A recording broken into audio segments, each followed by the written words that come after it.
Idiot. Ladies and gentlemen, welcome to the G&G Cast. Episode we were aware. 4. I was painfully already aware. You were painfully already aware that I'm a fucking idiot? Yeah. That happens, man. Ooh, I got lens flare behind me. Nice. Lens flare. I've got what is this, a light Battlefield behind 4? Yeah, it's a... Who is that always uses the fucking lens flare? It's not J.J. Abrams, is it? Anyway, welcome to the episode 4 of the G&G Cast, brought to you by Grenades and Goblins. We are Grenades and Goblins. I am your host. It's Bread Time, the host with the most toast from coast to coast, joined by Subliminal Cheese and Crouton John, my partners in crime. What's going on? How are you guys doing? I'm doing well, man. Good, man. It's good to be back. What has it been, 2 weeks? So this is like, yeah, it's been 2 weeks since we... Yeah, we missed 2 weeks, yeah. So for the first week, we just had some shit going on. We were real busy. And then last week I was home for the holidays.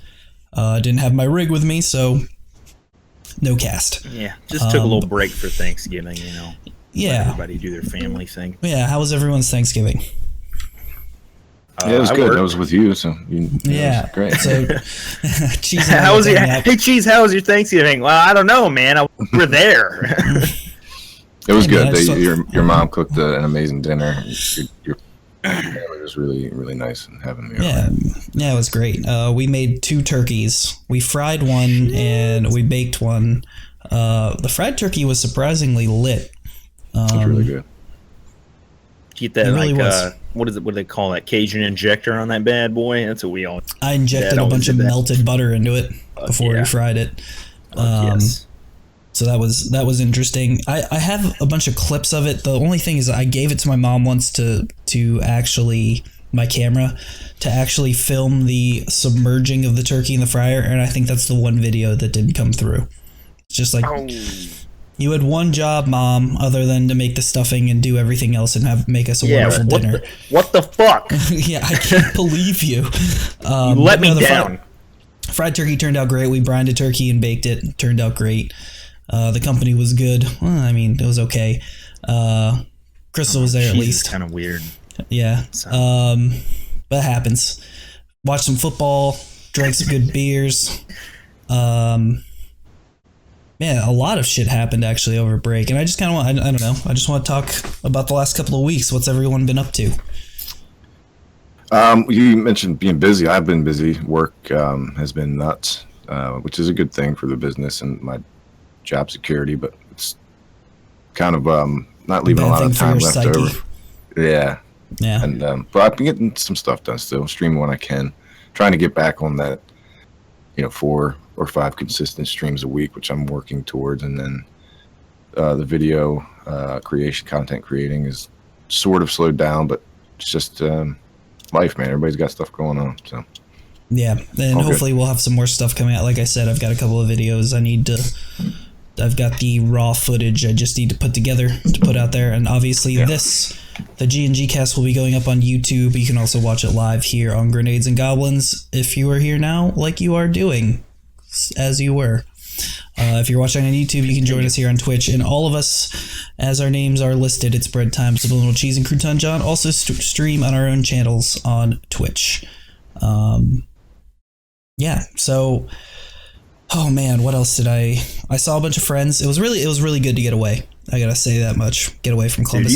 Dude, you have to go out. You have to leave your home base sometimes and it's just easy to get out of there in this city. Just get so used to the city life, then go out to the suburbs and be like, oh yeah, it's quiet, and I can just hear myself think, and the pace of life is just that much slower that I'm like, ugh, this is so much nicer. I had a lot of shit to do. You don't have to really worry about anything. Yeah, I had some stuff to do with my car and took the dog for a bath and, other stuff that I could do when I was off, and that was nice, but it was also good to see some friendly faces around, some old friends, and remind them I wasn't dead, and make acquaintance with Cheese in person for the first time. That was great. Yeah, well. Went to Mexitali. That place was actually really cool. Dude, it is so fucking good, though. It is so good. That fucking pizza with the chorizo on it. Is that the thing you got cheese when we were there? Yeah, that's the one. We always get that. Yeah. So I think I just got some tacos, but they were pretty good because I wanted to save room for beer. It's like this weird. What would you call? How would you describe? It's like a weird fusion. Like they've got the brew in house, make our own beer bandwagon thing going on, but then they've fused like Mexican with Italian. So they've got like half their menus like Mexican burritos and brick oven pizzas and Mexican style pizzas, and then the other half's like they do some nice Italian stuff in their dinner menu, which is like sort of on the fly. Like they do a lot of stuff. Like daily, weekly specials. Really? They do like good. Scratch cooking? Yeah, man. For dinner stuff? I had no idea. Ass. And so, but it's weird because like it's in this little shopping center, like you wouldn't expect when you walk in. It's really unassuming, and then you walk in and you can look straight back. It's like an open floor plan. You can see straight to the back, and they've got all the brewery equipment. With what they do and the product they put out, be it the beer or the food, like you wouldn't expect it if you read the menu or heard about what they've got going on. Like I told you, you wouldn't expect when you walk in there for that to be the environment. It's kind of it's cool. It's almost got like a just like a privately owned pizza joint vibe going on inside, but they're just pumping out all this great beer and great food, so it's really cool. Yeah, that was pleasant. It was awesome. When I went there, it was great. My topic. I not to like just push straight into stuff, but most of my stuff I wanted to talk about is just purely anecdotal about stuff I did over the course of the trip. Just talking about random. My mind has been all over the place these past couple of weeks, so I'm just gonna, mind throw up onto you guys. Yeah. There you go. It is. I just want to. It's weird how like my preferences of like enjoyment, like leisure time, have changed as I've like grown up, quote unquote, over the past couple of years. Like I used to be like, all right, I'm out of class or I'm out of work, let's go get drinks and let's go hang out, let's be in the middle of all of it. And to some extent I still enjoy that every once in a while, but it used to be like every day, and like the next morning, like, oh, I'm hungover, whatever, let's have a beer, let's go, this is fun, I'm in the middle, life's moving real fast, this is great. And now like to sum it up perfectly, I had a night where I was going to meet a friend, and she's 2 years younger than me. I believe 2 years younger than me. And every night we tried to hang out. She was going out to the bar, and eventually it was the last night, and she was going out again, and I was like, oh, fine. Like, I told you I'd make an effort to come see you, and I want to hang out. Like, you're my friend. We gotta catch up. So I'm like, okay, I'll go out to the bar. And at the same time, one of my best friends, excuse me, sorry, was texting me. He's like, hey, me and, blah, blah, blah, and blah, blah, blah are just going to go over to blah, blah, blah's house. I can't come up with fake names on the fly, so everyone in this instance is going to be blah, blah, blah in this weird world. He's a real good dude. I mean, he's a solid guy. I like that guy. Blah, blah, blah. He's great. Mm-hmm. I just distracted myself. Anyway, we're just going to go over to blah, blah, blah's house and hang out, have a few beers and catch up. And I was like, man, that sounds so much better. And I had some vindication because I ended up going to this bar in downtown York, where I'm from. And apparently it's the spot where everyone goes when they're back from vacation. So, first of all, we were supposed to meet up at 10:15. Do I know it? Okay. The bar? Falloons, I think it's called. Grand Falloons. It's this Irish place. Gotcha. I mean, it was interesting. But so I walk in at 10:35 because I get there at 10:30 and then I can't find parking. And I'm like, all right, I'll show up 15 minutes late casually, then I've given time for everyone to show up. No one's there. None of my the people I was going to meet. And the other reason I went down there because she was going to be going with one of my other buddies that I haven't seen in a long time, and I wanted to see him. So I'm sitting there, I'm waiting. The girl I went to homecoming with shows up, and she's like, oh, here's my boyfriend, blah, blah, blah. And I'm just like, this is cool. That's but great. we've literally not talked in 5 years. And I was trying to keep she's it that way. Super nice girl. The dude was super nice. All these people that I used to be all about it, but I was just so out of my element. I have to mentally prepare myself for these kind of social outings now. So I was just caught off guard, having to talk to all these people I haven't seen in forever that went to the Catholic school near me. And I just hate small talk. Like, oh, so how you been? Oh, pretty good. Like, can't complain too much. Yeah, and I'm just like, sucks. oh, it's just such bullshit. And like, I hate it. And then like, as it's happening, I can feel more bullshit just coming out of my mouth, and it's like, oh, like just putting an axe to the grindstone and blah blah blah. So I'm just like, I got a beer here. Why are we talking to each other? Because we have it's just like, otherwise we'd just both be standing here like completely silent. So that was great. And then my friend showed up, and she was wasted. And of course, I didn't expect it. I'm an idiot. Okay, I'll say this numerous times, and those of you who follow us know I'm an idiot. Anyway. Well, you started off the podcast with, I'm a fucking idiot. Yeah. It's a running theme around here. Stick with us. And they, she shows up with her posse or whatever you want to call it, her group of friends. And, we're working. And she's like, oh, this is great. Like, good to see you. And we do the small talk bullshit. And she's like, oh, my like ex best friend is here. And like this guy I used to blah blah blah with and everything, and I'm just like all this drama is like happening apparently, and she's like, oh, they're upstairs, and then we're like, as we're walking up the steps, I'm like, we could just like not go up here. Yeah, we could just go somewhere else. She's like, but this is where everyone goes, and I'm not gonna let them ruin it. And I'm just like, you are.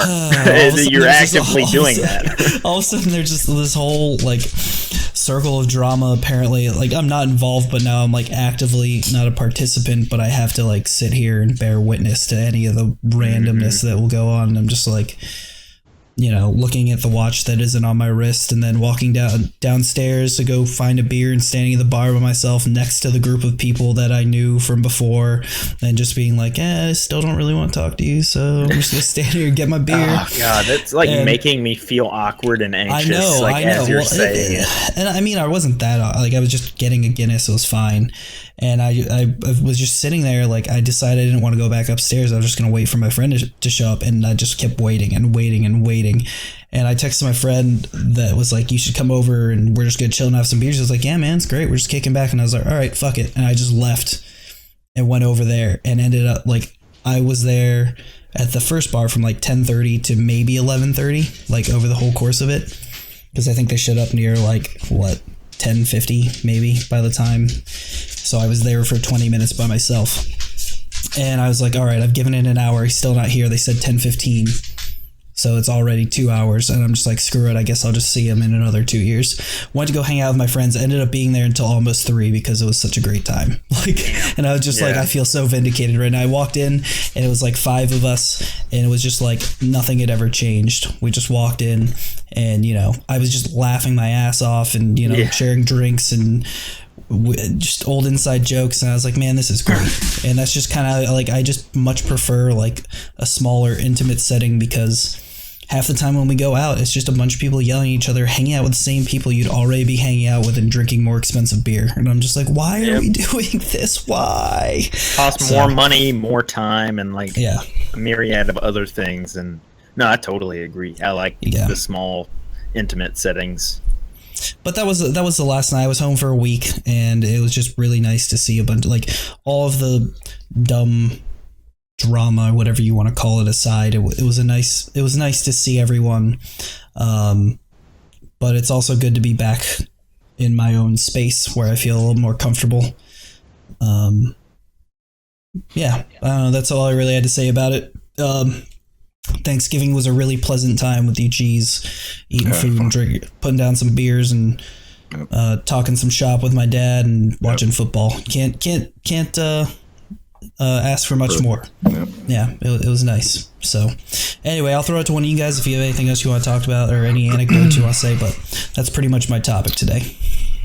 Yeah, I had a funny sort of parallels your story. Wednesday night being the biggest drinking night of the year, and working in the industry I work in, it's always like a sort of dreaded evening. So I worked with. Is that the biggest drinking night? Oh, because everyone's back home. Yeah, that's the biggest one. And then I worked till, I'm usually out by 10, but it was busy, so I was out like an hour later than normal. I was already a little fucked off, and then a friend of mine wanted to go out. He never gets to. He's got a daughter, full-time job and stuff. So He drug me out, which I went kind of kicking and screaming, but it was nice. We got to see some people that I hadn't seen in a really long time that I kind of didn't mind running into and catching up with. And, yeah, so sometimes it works in reverse. Like every once in a while, there's a nice coincidence. Yeah. But yeah, so because otherwise I don't go out or do it. I don't want to see anybody. I have enough friends. I don't need. I don't know. We have a hard enough time getting you to Skype us, so you're just like, nah, dude. Hey, you guys. Hey, you want to do the G&G? Not really. I'm not feeling it. Oh man. So there you have it. Yeah. Buckaroo. Yay, Buck. You got I don't know. I guess in relation to Thanksgiving, I worked on Thanksgiving, but it was really nice. My old shift partner Keith, Dead Wolf SA. Shout out. Yeah, he came in and just like came in to hang out. Like he's just like, hey, what's up? He just showed up while I was working at like 1 a.m. and didn't leave until like 6 a.m. and we just sat there and had like a really good conversation. He does it every once in a while, and I don't know, it was just good to catch up and see how he's doing. He's one of my really good friends. So, I mean, that's kind of what I did on Thanksgiving. I didn't really have the whole feast and the meal and all that stuff, but I did have some really good fellowship with. Cool. That's good, though. That's good. It's not all. It's not. I think it's honestly less to me about the meal and more about like the idea of just like spending time with like people you can be close with. Like I would go There were a couple years where I couldn't be at home and I would go somewhere else. Maybe the food wasn't as good as my mom made it, or they didn't make it a specific way, but it was still like, I was just like, this is nice. It's just one of those, it's like the whole thing, like, oh, there's football on and, it's kind of chilly outside, but it's not too cold to leave, just the whole package of Thanksgiving. You don't, if you're missing any one thing, you've still got everything else there if you need it, that's kind of nice.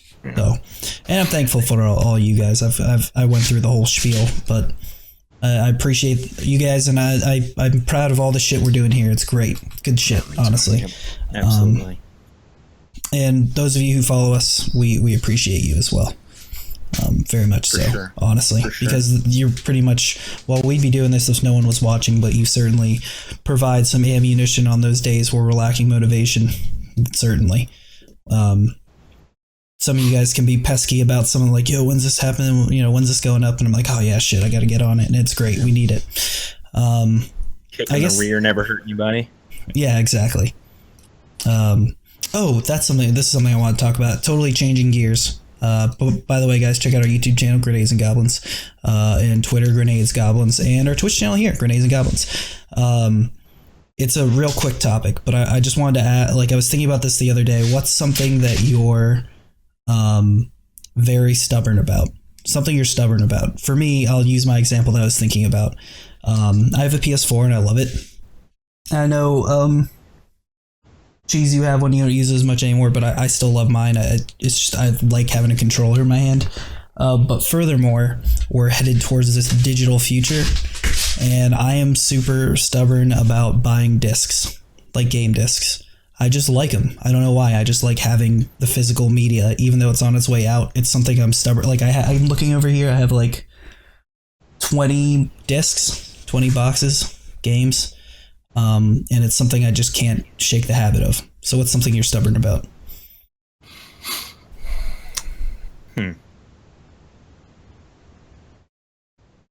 I don't know. I'm not really sure.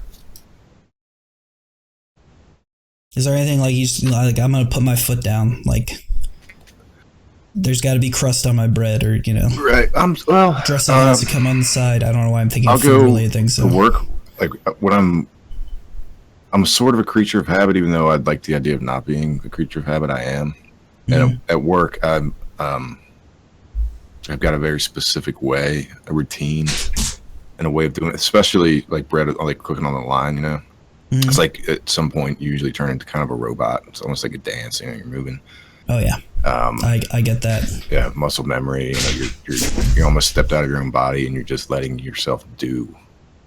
So I've always got everything's always in its right place. Be it your seasonings or your tongs or your tea towels or your phone or your speaker. Like it all has a home, and it all has a home reason. And I've always got my set of tongs that I like, and like all that shit. So I'm very stubborn about like the guys on the line. Like if I set my stuff down for a second and I turn around and shit's not there, I'm mad. I'm mad as fuck. Oh yeah, like well, because it's mine. Like I planned it. Like I'm doing my job and I'm doing it hella good. I put my shit down for a second, turn around, and somebody fucking grabbed it up. No, not okay. So I'm stubborn about that. That's a good example, I guess. We have a guy like that we work with, but I've learned to just leave I literally don't touch any of his shit because I don't want to put up with anyone's shit. Because I'm just like, I don't have time. Because honestly, where I work on the line, it's like in the middle of everything. It's just like everyone's grabbing everything. So it's just like, I don't have time to like sit there and be specific. Because I'm working the fryers and I'm building changes like, sandwiches everything. And like, yeah. So I just got to do everything. Yeah. Fuck, anything you're stubborn about? I'm kind of close to that. I'm really stubborn in the fact that if everything's not exactly how I left it, then I get pissed. I get mad. Like when I come home, like after work, and like something drastic has changed about like my environment, it pisses me off. Like I don't want people messing with my stuff. I don't know. Like it's not. I guess it's not really stubborn. It's just more me getting angry. I'm gonna mess up all your shit up. Yeah, like I hate it. Like when I come home and like, I don't know. Everything's fucked up. Like if my roommate has like folded a blanket the wrong way and like put it in a different spot, like I'm just immediately upset. I'm like, oh well, yeah, okay, yeah. If it's the fucking blanket, like, oh, I guess we'll just fucking put the fridge in the bedroom, like whatever. All right, it's fucking crazy. I mean, that's so I get not mad. A bad idea. I mean, I have one. Yeah, but you know, I don't know. I just get like you said, like I'm a very habitual person. Like I'm a very got to stick to the exact set of how every day goes, and if something ruins that, then I don't like it. It's immediately hated by me. Well, is it all right? Those are both things that you've like pet peeves about. But is there anything like you put your foot down, like, oh, we're gonna go to like McDonald's or Wendy's, and it's just like, no, I'm going to Wendy's every time. Like, fuck McDonald's. Oh yeah, fucking hate. Yeah, straight up hate McDonald's. Can't stand it. It's fucking gross, and I hate it. Their fries are delicious. Everything about their menu sucks. Everything. Yep. I haven't had fast food in a really long time. Don't waste your time. Yeah, don't. Anyway, moving on. Geez, what's your topic, man? My topic it's kind of from the hip again this week, but I think it's a good one. So it's kind of a two-parter. And this will probably be, Brett, I know you'll have a lot to talk about, and Buck, you do as well, I'm sure. But I want to give a quick, spontaneous, like almost like your vote for Game of the Year 2016. Ooh, okay. A little bit about your reasons why, and then what's your most anticipated game thus far from 2017? Like, what do you? Because I know there was a bunch in this in 2016 of games, and 2015 was even better. But what's your quick game of the year, and then what to most for next year?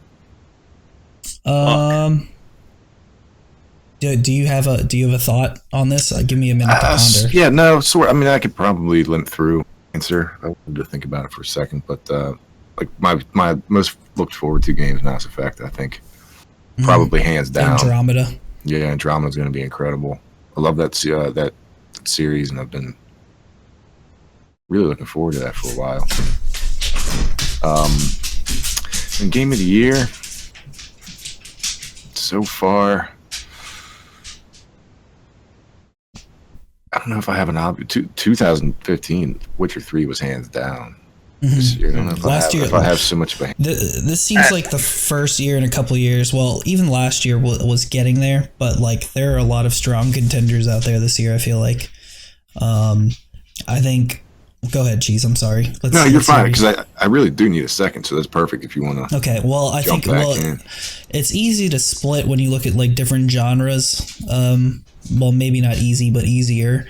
If we're looking at like shooters, obviously you have to put Battlefield 1 in the conversation. I don't know if it's really there, but it definitely did. It took the landscape of first-person shooters that we looked at, that we were looking at in the modern age, and was like, no, let's go back with the classic Battlefield play style, and I think they Beautiful. succeeded. They succeeded on multiple levels with their marketing, and then also I think most people will say their execution was pretty good.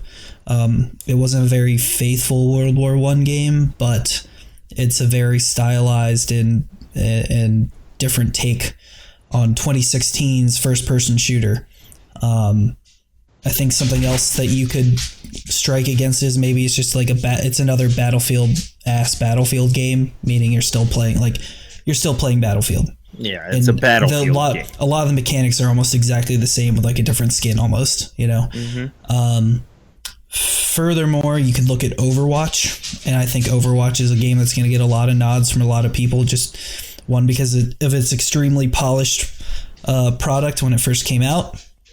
Obviously, Blizzard has the track record, and it kind of also breaking the mold a bit, being like, I hate saying hero-based, but it's like a hero-based first-person objective shooter in the vein of like Team Fortress, where everyone has a role-based shooter, I'll almost say. And they did a good job with it. And I mean, I was just playing some games earlier, and the support for it over the course of the year has been pretty good, I'll say. I would agree with you.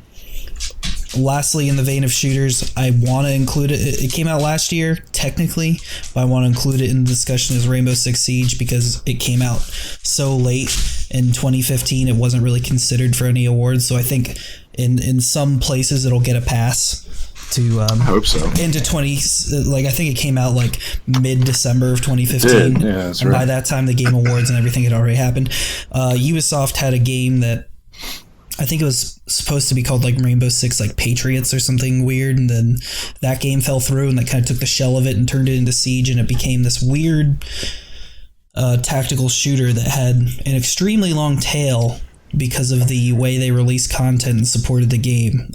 You won't find a lot of communities that are more passionate about their game than the Rainbow Six community. And damn if we didn't have some good times playing that game over the course of the year. They took good care of that. Like They listened to the community, made a lot of good changes. There was a little rocky, especially that first, first quarter. Remember when everyone was running around with like the T models? The Black Shadow, that was awful. Black Shadow, yeah. The matchmaking was atrocious. But over time, like there's still some problems with the net code and such, but they've really done a good job of listening to the community and fucking fixing hell of a lot better than Counter-Strike fucking development. And I will praise if Valve is involved in Counter-Strike as Ubisoft is and Rainbow Six. It's just you know what it is. Valve does come out with updates, but they really don't have. They're almost like similar to Nintendo. They don't really have anyone doing community management. Like they don't have their finger on the pulse of the community, and that's like a huge thing. And Ubisoft does at least with that game. When you look at Rainbow Beyond, when you look at the Rainbow Six subreddit, sorry about all that noise. My dog is just going nuts today. I don't know why, but I can think of one dude specifically. His name is It's Epi.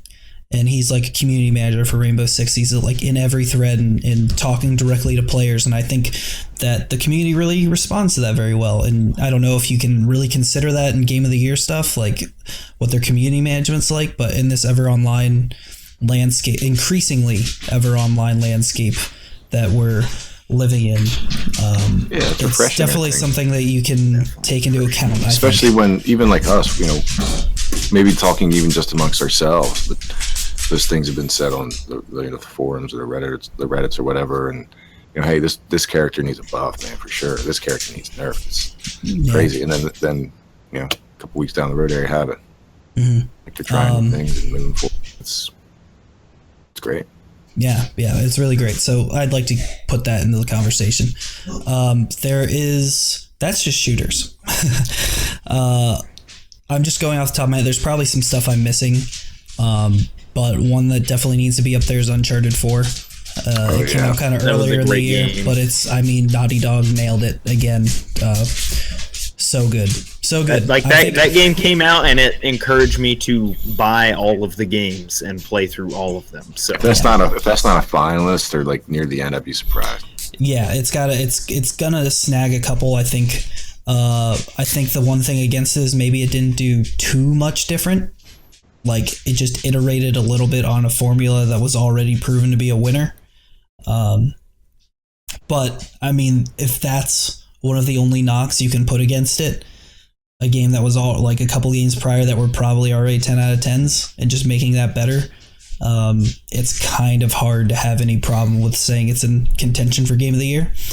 And lastly, off the top of my head, what I'd like to add Hitman into the discussion, because Hitman is a fantastic game that kind of did the opposite of a lot of games like the No Man's Skies. It had a lot of negative press to start because of their weird release model. They were originally going to charge just $60 at the start with like no content, and then being like, we promise it'll, basically on a promise it'll be out. And then they changed it to episodic, so you could buy it episodic, but you could still buy it up front if you wanted to. And I just bought it up front because I tried the beta or whatever, and I enjoyed it. And that's a game that's been slowly trickling out content over the whole year, and good stuff. Like they have elusive contracts. My roommate's dog is going crazy right now. Oh, that's fine.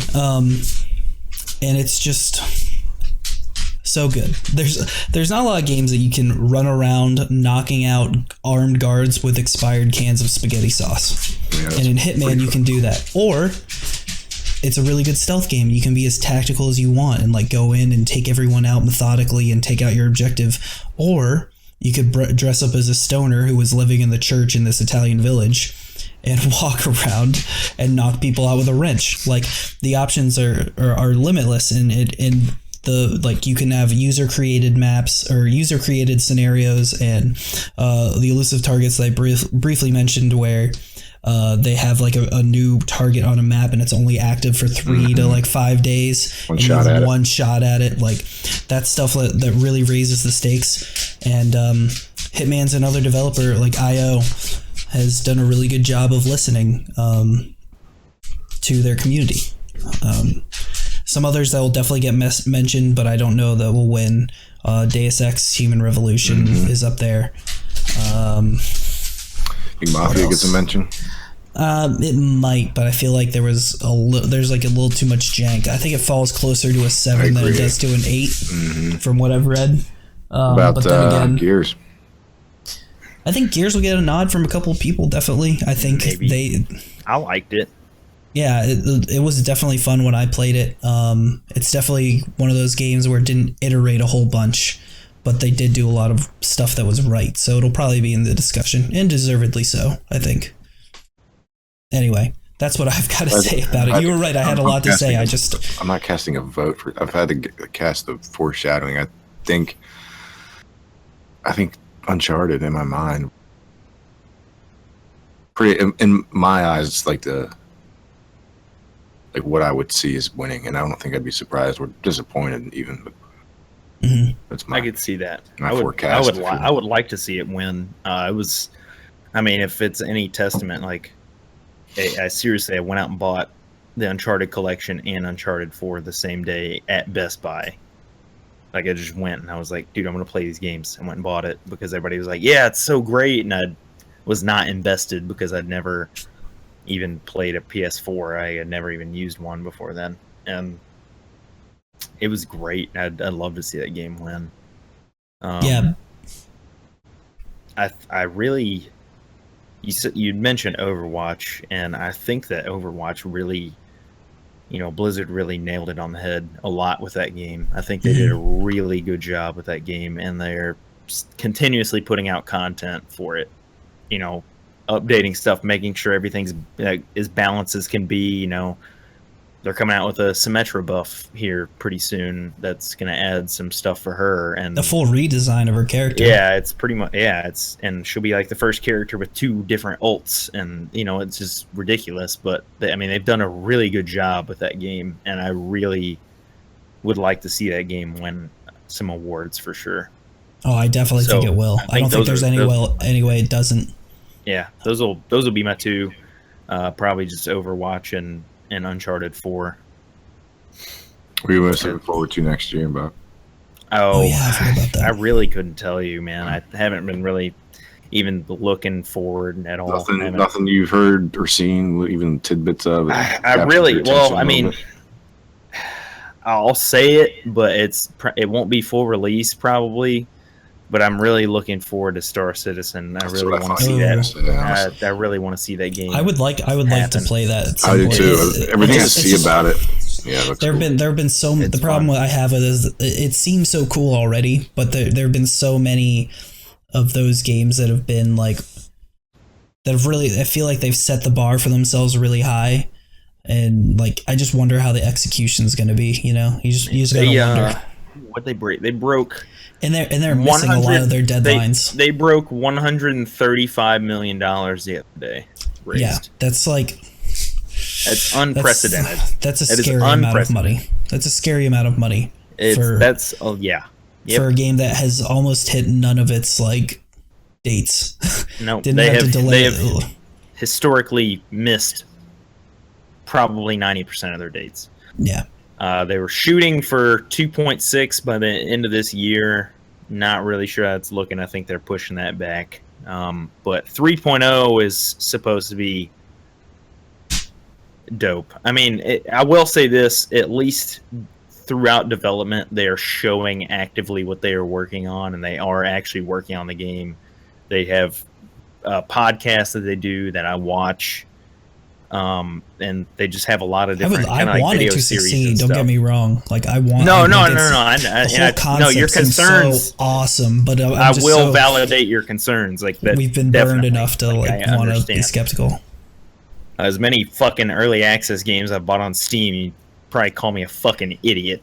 Well, don't worry, dude. Don't worry. I've gone to Star Citizen's site like several times and looked really hard at one of the ships and been like, should I? And I'm just like, I gotta wait. I sub. I'm subbed every month. I get 1,000 UE or 10,000 UEC to rent ships and stuff. Like, I'm sold on the game. So do you own a ship in the game? Yeah. Like yeah. Is it fun to like fly around and stuff? I know they're like messing with procedural.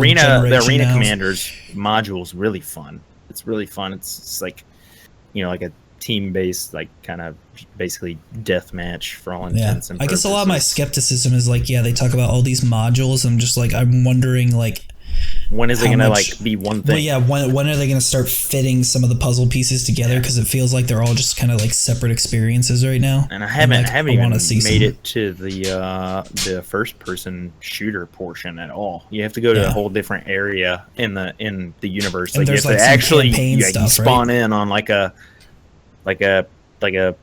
what is it, like a station, like a satellite station or whatever you want to call it, and you have to like get in your ship and actually fly there to the Grim Hex and fly there, and then you can do the multiplayer like first person shooter part. Yeah. And I haven't even done it yet. The other thing that like a game like this that has such a long development cycle is like it's already taking long to put this all together, but what if someone comes out and like does something that iterates on some of the like mechanics that were going to be in their game? They're like, oh, we should use that. I feel like it's just like it's constantly piling up more stuff to add to that game. So I guess I'm just concerned. But man, if they execute, that would be like the coolest game ever. Looking forward to it. I think I can't really say like 100% confirmed or not. I think they were teasing at the fact that they were going to release Squadron 42 next year. And if they do that, I will be very pleased. That Squadron 42 is the single-player element of the whole game. It's like the campaign of like flying around. You're a squadron pilot, and you like fly around and do stuff. Mm-hmm. So they were teasing that. I think they were teasing they were going to release it next year. So if they do that, like I'll be happy. I'll be happy with just playing Squadron 42 as long as it's like a complete experience. Gotcha. Well, the game I'm most looking forward to is Horizon Zero Dawn. Also, that's the one I play most. Man, that game looks fucking cool. As Riley likes to say, that robot dinosaur game. I'm just like, yes. Like I'm just like there are other animals too. Like damn That's exactly how I described it to my roommate the other day. We were in Target, I think, and I was like, what is that PS4 game with the robot dinosaurs? I was trying to think of it, and that's exactly how I described it. But funny. Guerrilla Games, they're the guys that make Killzone, and the Killzone's a great franchise in its own right, but it's time to put the big boy pants on Guerrilla and show the world what you can do, and I'm really excited for it. That and cool. And Persona 5. I want to play that weird fucking game, but it got delayed. So Yeah, that's what I'm most anticipating. Delayed. Good topic, G's. Guys, this. Wait, did you pick Uncharted 4, right? Who, me? G's. Yeah, that was my nod. And Mass Effect is your most look forward to. I think they're gonna. On that note, I actually think they're supposed to be releasing some gameplay stuff soon, like a gameplay debut, early December. So like next week. Actually, kind of got like my one eye on the whole thing, but I'm keeping your distance. Yeah, I really want it to be like a fresh, like new whole thing. Completely fresh experience. Like I can't blame you. I've seen some trailers, I've seen this, I've seen that, but like I wanted to. Riley's been the exact same way. Completely mesmerized. Like I know I will be, but man, I'm trying to keep that. It's like it's for hard you. It's to like do. You're kind of like I'm familiar enough with the Mass Effect quote unquote universe, even though they're going to a new galaxy. You're just like I just want to get in and try it. Yeah, on. basically, yeah. It's kind of where I'm at. You want to buy the pants without trying them on. I know they're Fuck it. You know your size. Yeah, there you go. Mass 32, Effect. 32. Oh yeah, Mass Effect Andromeda. Sorry. Yeah. No, they're called N7. That's the size of his pants. Nerd. Fucking nerd. Yeah. All right, Buck. What's your topic? Mine's pretty simple, pretty basic. Probably won't take very much time. What is your favorite animated show or film? Ever or right now? I think you underestimated how long we could talk about this. Yeah, I probably did. Because I know mine, so I mean. All right, what's yours? Cowboy Bebop. Oh my god, I didn't even think of that, and I was already having a problem. Damn it. Fuck. Yeah, Cowboy Bebop. I'm a fucking sucker for space western anything. Dude. And if you shove any of that shit Star down my Citizen. throat, I will gobble it up hella hard. I would love, like, I want a space western game. like a really cool, like... Oh yeah, I'd take a space western game. Like, always. it could be so cool. Like, I don't know. First-person shooter space western game. I'm sold. Make it happen. I'll put money in it. Like the Mass Effect universe, but you're like a pirate.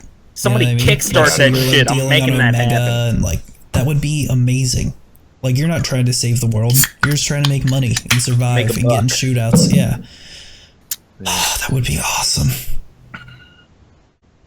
Yeah, I would back that on Kickstarter for sure. Imagine if it was like, because we talked about this, like, what would we do if,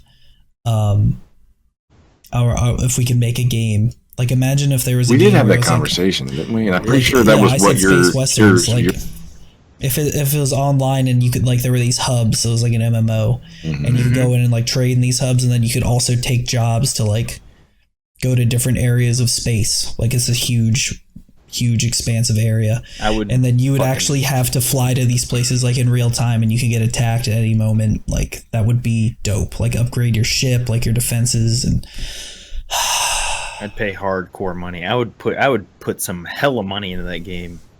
Anyway, sure. Sorry, I'm the king of getting us off track, but I'm insane. At least you're a king. Yeah, true. Geez, animated. I think because it's one of when I was younger, I started watching it, and then like it's still on, and like South Park. I think it's just so fucking it's just so smart. Those guys are so funny. They're always on top of shit that's happening. Their whole concept is fucking outrageous. Yeah. Making a show that week on current events, like, that fucking blows my mind that they do that. It's fucking because then they can guarantee they're current. You know, it's always like they're just always so fucking funny. Like, they always kind of push the envelope with, you know, their opinions and like their content. Those guys are smart. They're fucking hilarious. Their last game, some of their games have been shit, but the last one, and maybe the new one, hopefully, will be good. Stick of Truth was amazing. Yeah, I just love. Stick of Truth was great. Bigger, Longer, Uncut, the movie, if you remember. So that's probably 10 years ago now, but yeah, that was funny. So South Park's my. All right, I'll take that. That's a good one. Thanks. Well, I gotta shout out to Cowboy Bebop. It's a classic and forever hold a special place with me. And there are a lot. Like, I love animated shows. They're very cool. I love anime. I love, Dragon Ball Z growing up. The video games also. Yep. Code Geass is another anime I really, really, really fucking liked. But what I have to give it to, even though I don't watch it anymore, is the old, like, the first couple seasons of SpongeBob SquarePants. That show is so fucking good. And it has a way of, like, sprinkling in, like, adult humor also, to the point where my dad didn't mind watching it with me when I was a kid, because it was just so fucking funny. Like, and it tackled some adult issues sometimes, and I think it may have been dumbed down as I've gotten older. I don't know. I haven't watched it in years, but it's a show you can ask anyone that I still quote all the fucking time. Like, I did it earlier to Buck. Yeah, when you were talking about ripping your pants and you didn't get it, but whatever, man. It's fine. You don't appreciate good animation. I get it. Fuck you. I grew up watching Boomerang with my dad. Eat a dick. Boomerang was great. See, that's the thing too. Like, it's just, there's so much good animation. Boomerang was amazing. I loved Boomerang. I love all those old Looney Tunes. I wish those were still around. I got to give a shout out to Rick and Morty, because that show is fucking hilarious. It is so good. It's just in your face, but it's also season 3. Please. I think it's coming out in January, but it's like smart. It's like reverent. It's like, but it's also like, you know, they make fucking fart jokes and the main character is always drinking and burping, but then somehow it just pulls a really smart sequence out of its ass, and like all of a sudden makes you feel something, and you're like, oh shit, like I was not expecting to go on that wild ride, but I did. But yeah, I guess I just have to give it to SpongeBob, because it's something that, like, even though I don't watch it anymore, it's still ever present in my life, and was like, just one of those things as a kid that I'll always like I just loved it. Waking up on Saturday mornings and watching some episodes of SpongeBob. There was nothing like it, man. Eating some pancakes or something, or French toast more specifically. My dad fucking hated that show. Hated it. Yeah, I can imagine. Would never let me watch it. He's like, this is the stupidest thing I've ever seen on TV. Can't believe they air this crap. So I'd never get to watch it. Man, we'll have to go. One of these days, we'll have to go back and watch some of that. It's pretty good. Like, as you're older, I think you could actually relate to some of it. Like the one character, Squidward, the real deadpan guy, like, he has some real adult problems that are made light of, and you're just like, man, I get it though. Like, I get what you were going through, man. Like, I get it. But yeah, that's it for me. All right, I guess we'll put a bow on this thing and send it out. Wrap it up. Or, you know, we can take it out back and put a shotgun to its head. Either way, you can find it on YouTube. What? That took a turn, didn't it? No, I thought I was the one that grew up in Texas. That's our thing, man. No, that's fine. This is my podcast. I'll do it. Grenades and Goblins on YouTube, episode 4. I'm your host. It's Bread Time. Joined by, as always, the other members of Grenades and Goblins, Subliminal Cheese and Crouton John. What's your name? That's all, folks. Thank you so much for hanging out, everyone. Check us out on Twitch. It's Bread Time, Subliminal Cheese, Crouton John, and here at Grenades and Goblins. We appreciate all the support. We appreciate you, and we appreciate turkey. It's good times. Sure. Stay safe out there, everyone. You're it's number lit. 1.